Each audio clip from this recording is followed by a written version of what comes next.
Verse 14 in John 13 says, Jesus says to the disciples, he said, "If I then, your Lord and teacher, have washed your feet, you also ought to wash one another's feet." So I'm going to break the mood a little bit and talk about when I was a little kid. I was the best follow the leader player there was.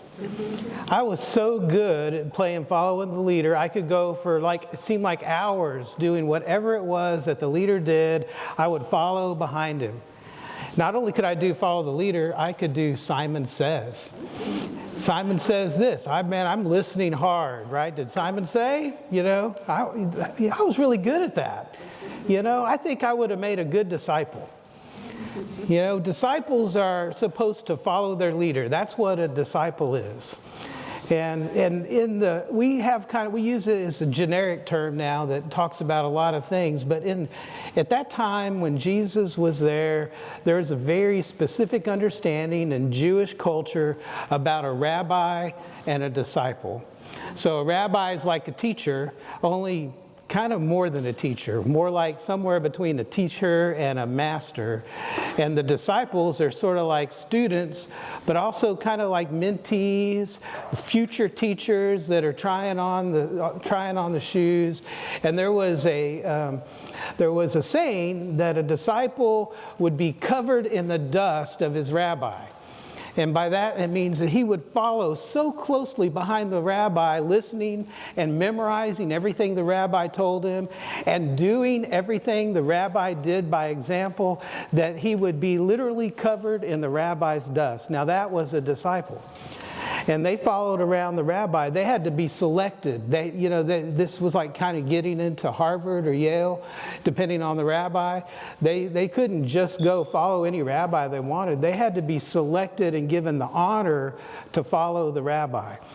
And so they had to do a lot of studying before they even got the chance to be a disciple. So at this point, Jesus has had these disciples for 3 years. Let me set the stage. We're in the upper room right now. Just a few days ago on Sunday, they had the triumphal entry. You remember Palm Sunday, where there was a big celebration. Everybody came out to celebrate who might be the new king of the Jews coming into Jerusalem, riding on a donkey. Everybody had heard about how he had raised Lazarus from the dead. And the Pharisees and the Sadducees, who were the power people, they were really nervous and upset. In fact, after he raised Lazarus from the dead, they decided they were going to have to do something about this guy.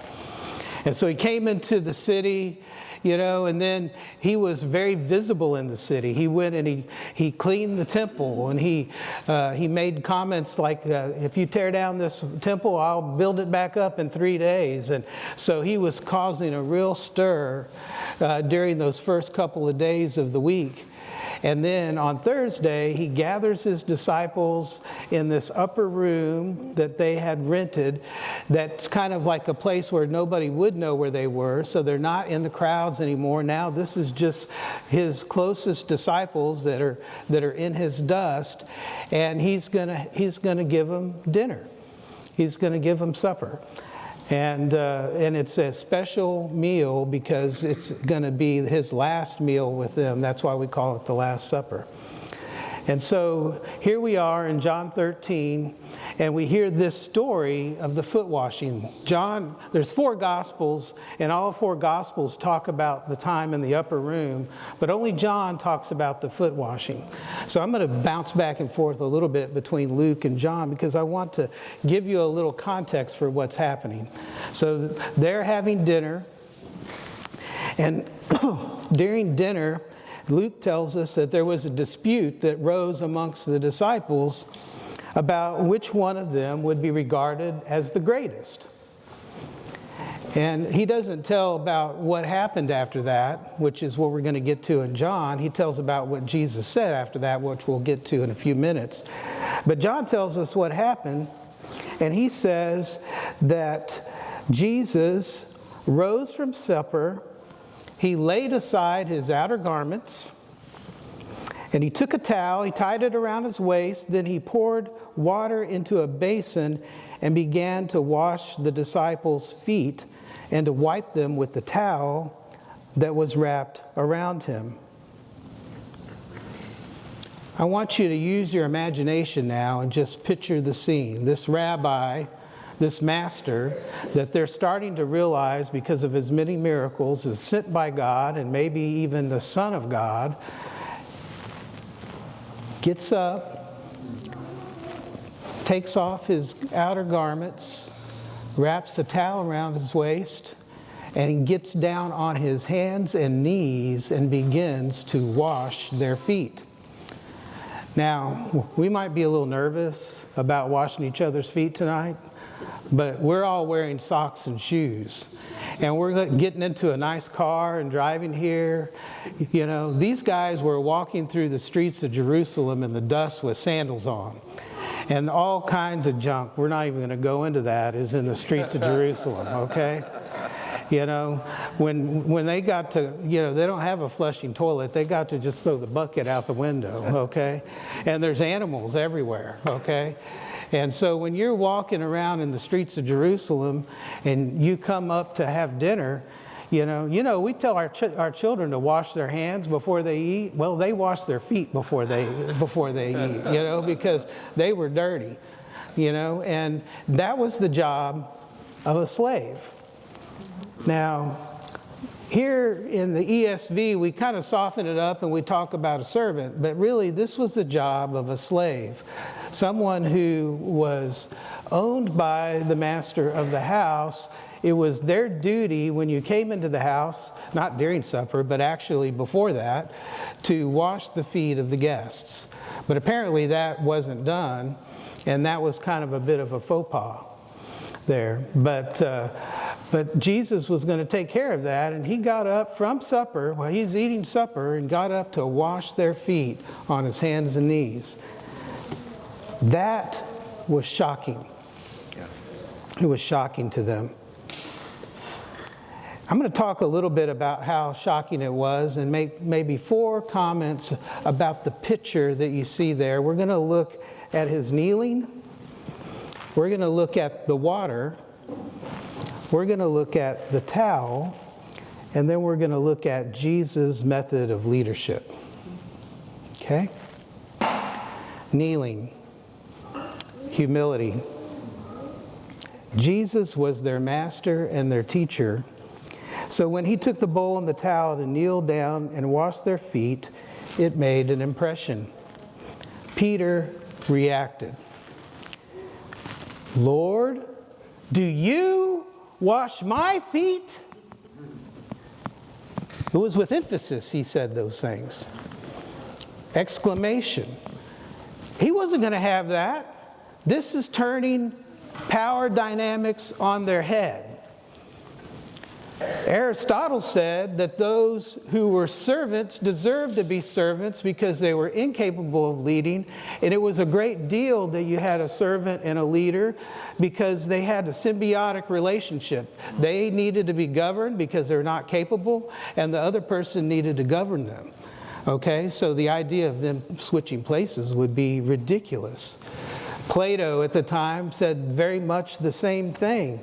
He said it was right for the better to rule the inferior.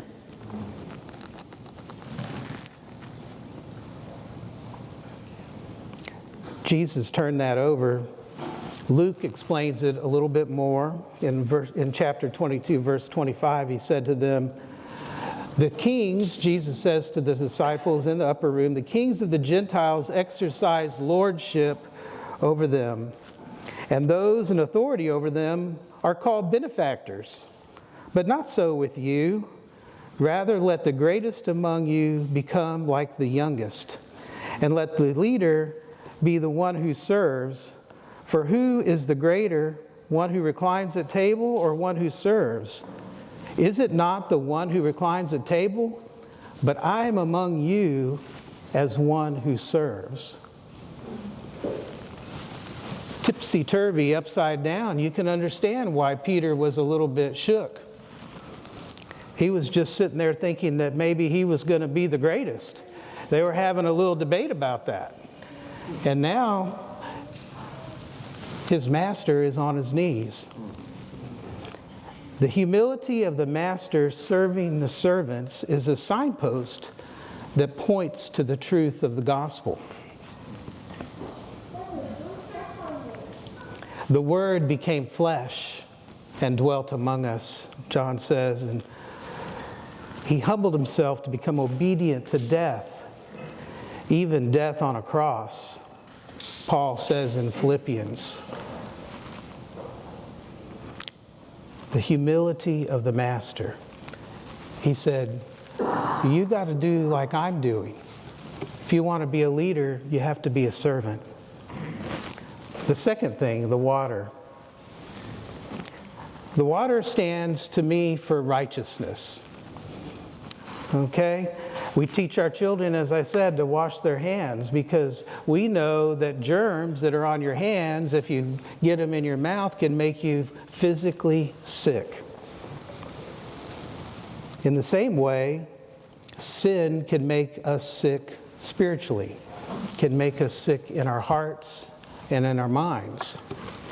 So not only was Jesus thinking they've got to have clean feet so that they don't get sick, he was showing them that even though they've been baptized, even though they are Christians, even though they're saved and they're clean, he's telling them you still have to take care and keep yourselves spiritually clean. And the way that you do that is through repentance and confession on a daily basis. Peter said to Jesus in verse 8, he says, you shall never wash my feet. That Peter. Jesus answered him, if I do not wash you, you have no share with me. That's pointing to the cross. He said, if I do not wash you, you have no share with me. He doesn't say, if you don't wash yourself, you have no share with me. He says, if I don't wash you, you have no share with me. So Simon Peter said, well, Lord, not my feet only, but wash my hands and my head also. And Jesus said to him, the one who is bathed need not wash except for his feet, but is completely clean. And you are clean, but not every one of you. So the water stands for righteousness. The towel. The towel for me stands for Jesus' love. The kind of sacrificial love that it takes to gently dry someone's feet off with a soft towel. A kind of agape love. Agape is the word that he uses in this passage when he talks about love. There's three kinds of love in Greek, as you may know. Agape and eros and phileo. One's sort of a brotherly love, and one's a sexual love. And agape is a sacrificial kind of love, the kind of love that Jesus had when he died on the cross for all of us. When he tells them to love one another, he's using that word. It's an unconditional love, and it's grounded in selfless action. A lot of times we do nice things for people, but we do nice things for people who can do nice things back for us.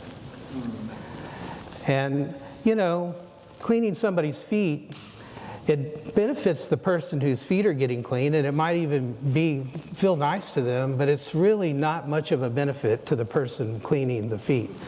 I know, I've been doing this job for a while. I've washed a few feet year after year. Takes it out of your back.